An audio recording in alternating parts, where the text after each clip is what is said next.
Knowing your strategy is the key to winning absolutely any game or competition with anybody. It's the same from understanding your opening moves in chess to knowing what your midfield is going to do in a game of football, and even the world of business, knowing what you're going to do in terms of negotiating and stuff like that. Well, some recent discussions and reveals have accidentally revealed a big part of the Whites' approach to the transfer window, and I think it sort of exposed the strategy a little bit, but that's not necessarily a bad thing, which we will dive into a moment with Leeds United's transfer strategy being exposed. But first, before I dive into that, I wanted to bring a little bit of attention to something. Apparently, only 35% of you are subscribed, so if you're part of the 65%, just subscribe down there. It's one click, and I'm trying to get to 5,000 as soon as I can. I would hope by the end of the first international break. That's not going to be easy. It's fine. Anyway, diving into it. In recent days, we have discovered a hell of a lot more on Leeds United's strategy in the transfer window, A, because we're doing more stuff, and B, because more news is floating around about stuff that we are doing. And it's been released not only by journalists, but the club itself, which I found really, really very interesting. I'm going to start with the club stuff, because I think that is sort of like the heart and the meat of what is tangible in this, and the other stuff is sort of stuff that we've been able to imply, but there's some very interesting stuff in there as well. So the club stated in their sort of statement, speech, written bit under the signing of Manor Solomon, the deliberate strategy of remaining patient in the transfer window has paid dividends. Now, a lot of people will have looked at that and gone, bollocks, you just didn't get any deals done. I genuinely think that this is a proper thing, because the number of times that a name would pop up earlier in the window and we'd sort of seem to maybe make a bid and then pull out felt like what that early stage of the window was us putting out feelers and getting an idea of who might be available at any given time and whether or not we think signing them is a good idea. And I honestly think that that is the right thing for us to do as a club, because it means that we're sort of able to pounce towards the end of the window. You let those players know that a club that is pushing for promotion to the Premier League, which is the most prestigious in the world, that club is looking at signing you, which means that they're more likely to wait until the end of the window, and if they don't wait until the end of the window, they probably weren't going to be fully committed to you anyway.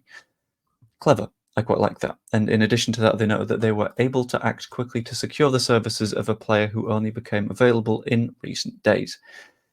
Another good thing means that we were able to wait a while and let players on Manor Solomon's level, who has played in the Champions League, who has performed well in the Champions League, who was starting for Spurs before he got injured last season.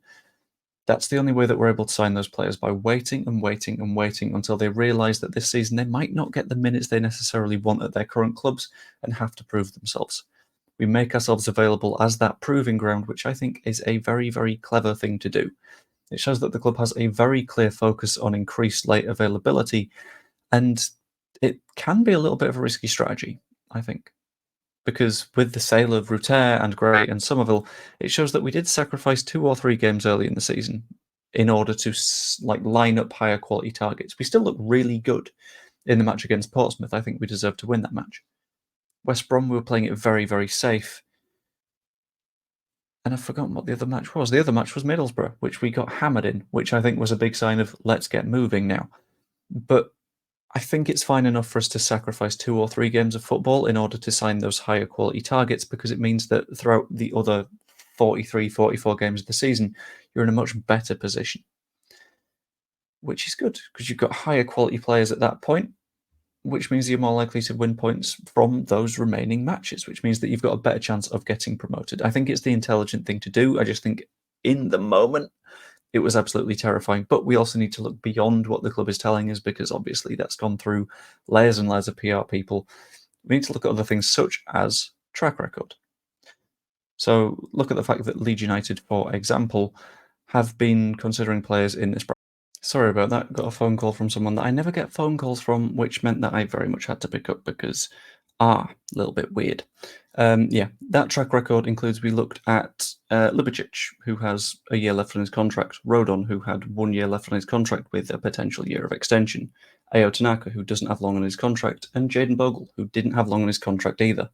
All of these are very high quality players that have very short contracts, which means that they're more affordable, that clubs can't protect their value in those instances, which is really sort of good for us, because clubs know that they need to sell in order to not lose said players on a free, so we can pounce, which is fantastic, which means that we're going to get the likes of Ayo Tanaka for 2.5 to £3 million, that Lubicic was looking at sort of 4 to 6-ish million quid rather than more than that.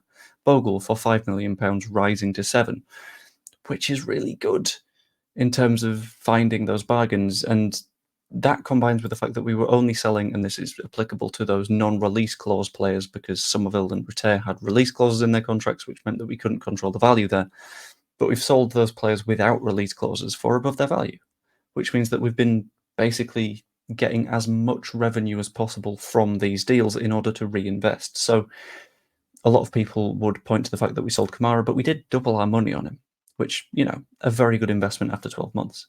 And people have said that maybe Gray was worth more than the 40 million quid that we got for him. We need to remember he's the most expensive 18-year-old ever to have not been signed by Real Madrid. The others being, I think, Endrick, Vinicius Jr., and maybe Rodrigo. I can't remember the third one. But yeah, that's a huge sum of money. It's colossal. And the fact that we were able to get that much out of them is incredible. Honestly, fantastic for us. And that was because PSR reasons, but that is as much money as we could have possibly gotten from that situation. And it financially positioned us for some great signings like Ramazani, like Rodon, potentially Salai. All of these players will be at least €9 million, which is a lot of cash, especially for a championship club when the amount of TV revenue you get in a season is about 8. Genuinely great work from us. And finally, we need to talk about what exactly has happened from the journalist perspective, specifically Graham Smith, who has said there are potentially 3 more players to come. This is less strategy and more tactics. I know that, broadly seen as the same word, but strategy is grand stuff, tactics is small stuff. And with 3 more to come, and this being after the Manor Solomon thing, is a very good thing to see from a journalist with such links, because it says that we're looking at squad depth as well. This isn't what happened under Bielsa, which is get a really strong 18 and bolster that with reserve players and youth players. This is, okay, squad's a little bit thin. Let's add to it and add to it and add to it. So we've got a wealth of options. We will have a front 4 where every single player is replaceable. So if you take the front 4 from the last match, Mateo Joseph, you can swap with Bamford or Piru. Dan James, you can swap with Manor Solomon very easily. On the left flank, Willie Nonto, you can swap with ease for Ramazani. If we sign Saleh, you can swap him for Aronson. Again, very easily.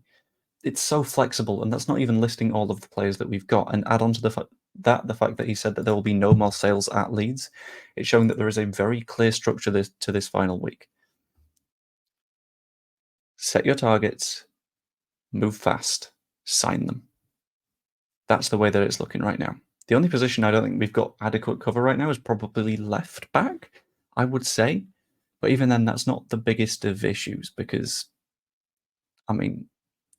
if I remember right, Salah can drop in and play as a wing back, which is fine enough. I think Bogle can occasionally do it. Then again, I'd still like a left back. I'd like a central midfielder. But that's not the point of this video. We're talking bigger strategy, and my verdict on said strategy is that I think we'll look back and be very positive about this window. I think the reason that we got spooked was that we were very much in the moment. We were very much, we've just been beaten 3-0 by Borough and looked really bad. But it was a second string side for us.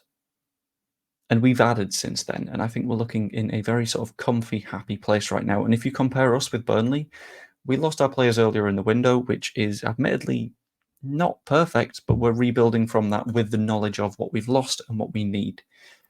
It's looking, in my opinion, like Burnley are going to lose a lot of players right at the end of this window, so they won't have time to find those perfect replacements, which is a problem that they're going to have to deal with. And we won't, because we've been reasonably okay with this. We've got about 3 moves left to do. We've got 3 days left, and I am very much optimistic about the end of this window. But at the end of the day, as always, that's just what I think. I want to know what you guys think. Let me know in the comments down below what you think about the window so far. How many more signings will we get? I did a stream yesterday, and the majority seem to think that we get 3 or more new signings in through the door, which is fantastic. But I want to know what you video watchers think. Subscribe if you're part of the 65% that isn't yet. That'd be massively appreciated. And you could even be a channel member. It's 99p for a month, and you'll see videos like this about 8 hours early, which is really nice. Just as a little treat for people who are happy to support the channel. It's really appreciated. Hope you enjoyed, and I will see you later. Isn't it nice to make optimistic videos again? God, I miss that so much. See you later.